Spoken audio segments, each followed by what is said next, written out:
우리는 앞서 떡상에 대해서 함께 생각해 보았습니다. 이제는 이 떡상의 반대편에 있는 곳이 바로 등대인데요. 등대하면 우리가 바닷가에 서 있는 등대를 연상하지만 여기서는 촛대를 이야기합니다. 그렇지만은 초를 꽂는 용도가 아니라 기름을 통하여 불을 밝히는 그런 장치로 만들어진 등대를 말합니다. 이미 등대를 만들라고 한 것은 출애굽기 27장 31절에서 40절에 나오고 오늘 본문은 등대를 제작하는 과정이 나타나고 있습니다. 17절에 보면 등대를 어떻게 만들어야 되는지를 알려주고 있는데 또 순금으로 등잔대를 만들되 이렇게 말하고 있어요. 여기에서 재료가 뭐냐? 등대의 재료는 순금이다 이 얘기를 하고 있습니다. 그냥 일반 금이 아니라 모든 그 불순물을 제거하는 과정을 통해서 순도가 높은 금을 순금이다 이렇게 이야기하는데요. 특이한 것은 뭐냐면 이 성소 안에 있는 기구들에 대해서는 치수가 나오는데 이 등대에 대해서는 치수가 기록되어 있지 않습니다. 높이가 얼마인지 크기를 얼만큼 해야 되는지 그것은 전혀 나와 있지 않고요. 또 세 번째는 순금의 양인데 오늘 24절에 나오는 것처럼 금 한 달란트의 순금을 사용해라 이렇게 얘기했습니다. 이 한 달란트는 약 한 30kg 정도 되는 양을 말하는데요. 순금 30kg가 요즘 돈으로 환산하면 얼마일까? 20억 정도 됩니다. 굉장히 많은 돈입니다. 이것을 가지고 금 등대를 만들면 누가 치수를 한번 재봤대요. 크기를 얼마나 되냐? 최소한 높이가 90cm에서 높으면 1m 20cm, 약 한 1m 정도로 보면 좋겠다 이렇게 이야기하더라고요. 그러니까 크기가 1m 정도 되는 그렇게 아주 큰 것도 아니었습니다. 이 네 번째는 등대의 모양인데 등대가 일체형으로 되어 있습니다.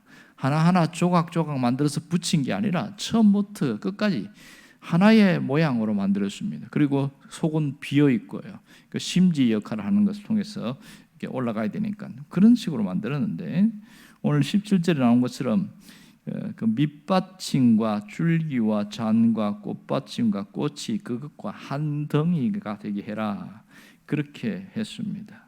그리고 이 기둥이 있는데 하나의 기둥 외에 가지 한쪽으로 3개 가지 또 한쪽으로 3개 가지 해서 총 7개의 가닥으로 보이도록 그렇게 되어 있고요. 그리고 모양은 살구나무 모양으로 하고 그 살구꽃 모양으로 이렇게 돼가지고 아주 예쁜 모양으로 그렇게 만들어라 이렇게 나와 있습니다. 특이한 것은 살구꽃이라는 것을 보아서 알 수 있듯이 식물을 통하여 식물의 용어를 사용했다는 것이 놀라운 특징입니다.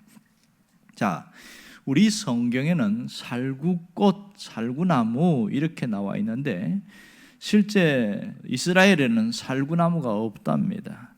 그러니까 우리가 번역하면서 가장 적합한 것이 살구나무와 너무 흡사해서 살구나무로 했는데 실제는 아몬드 나무가 실제 나무입니다. 거기에는 아몬드가 많습니다. 그러니까 이스라엘은 그 10월에서 4월이 겨울이거든요. 그러니까 아몬드는 1월에서 2월에 싹이 나고 꽃이 핍니다. 우리나라에는 뭐 개나리, 진달래가 필 때에 이스라엘에는 아몬드가 이렇게 핍니다. 그것이 연상되어서 이 살구나무, 살구꽃 이런 모양으로 했는데 거의 흡사하게 비슷하게 닮았어요. 그러면 이 아몬드가 본래 뜻이 뭐냐면 이 뜻은 흔들어서 깨우다 이런 뜻을 갖고 있어요. 그러니까 모든 그 어둠과 그 모든 것을 흔들어서 깨어나는 그 추위를 흔들어 깨우는 그런 역할을 하는 것을 볼 수 있습니다. 자, 이 금 등대를 만든 목적이 있는데 목적은 딱 하나죠. 어둠을 밝히는 것이 목적입니다. 불을 켜서 이 어둠을 밝히는데 성소가 창문이 없다고 그랬잖아요. 창문이 없고 이 성소의 천이 4겹으로 덮여 있습니다. 그런 상황에서 깜깜하니까 어떻게 밝히겠냐? 이 등대가 떡상을 향해서 보도록 그렇게 해서 빛이 나타나도록 그렇게 했습니다.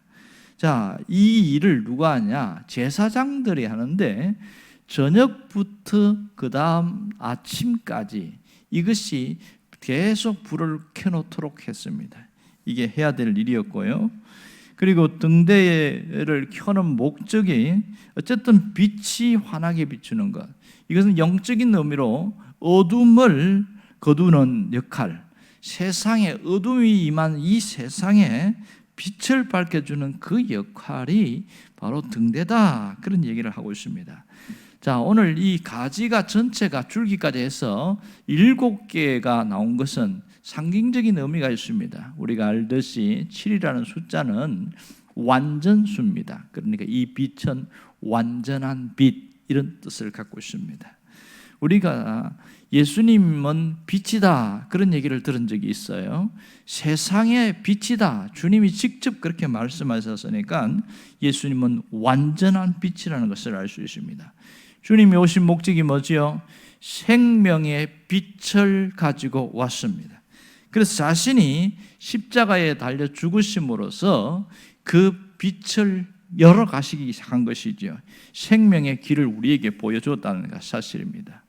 요한복음 1장에 보면 참빛 곧 세상에 와서 각 사람에 비추는 빛이 있었나니, 그런 말을 하고 있어요.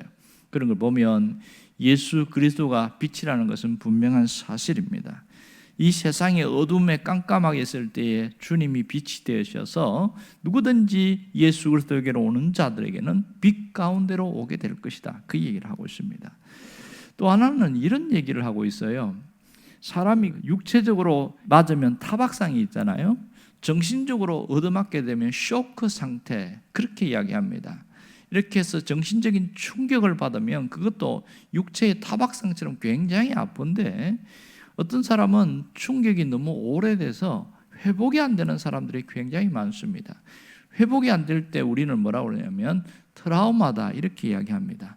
어떤 사건이나 어떤 장소나 어떤 것에 대해서 깜짝깜짝 놀래고 무서워하고 두려워하는 것을 트라우마 때문이다, 이렇게 표현하는데, 이 정신적 쇼크, 충격을 무엇이기냐?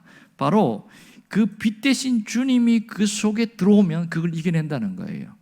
그것이 스펀지 역할을 해서 웬만한 충격도 잠깐 아프고 힘들었지만 벗어나게 되더라, 이렇게 이야기합니다. 이것이 심리학적으로 보면 오래되면 마음의 상처로 남아서 그것이 우리의 삶을 발목 잡게 되어지는데, 예수님은 그 상처까지도 치료하신다, 이런 얘기를 하고 있습니다.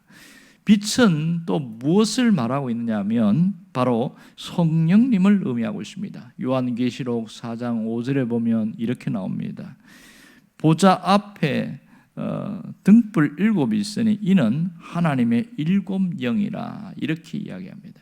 그러니까 빛은 또 다른 의미로 성령의 역사, 이렇게 이야기를 하고 있어요. 그리고 세 번째는 이 빛은 교회와 성도들을 말하고 있습니다. 마태복음 5장 14절에 보면 분명히 이야기합니다. 너희는 세상의 빛이다, 이렇게 말합니다. 분명히 말하는 것은 세상의 빛이 되어라, 그렇게 하지 않고 너희는 성도라는 것 자체가 세상의 빛이다, 이렇게 말합니다. 그 빛에 대하여 어떻게 해석하냐면 이 세상에서의 착한 행실이 빛이다, 이렇게 표현을 하고 있습니다. 정말로 우리가 주님 안에 붙어 있기만 하면 빛 대신 주님의 빛을 우리가 받아서 반사하는 빛이 된다는 사실이죠. 그러니까 우리는 빛의 발광체가 아니고 빛을 반사하는 반사체가 될 것이다, 이런 얘기를 합니다. 착한 행실을 이야기하니까 사람들이 착하게 살아야 되는구나, 이렇게만 생각하는데 그것은 도덕과 윤리입니다. 여기서 착한 행실은 그리스도에게 붙어 있을 때에 그분을 통하여 나타나는 신앙적 행위, 이렇게 말할 수 있겠지요.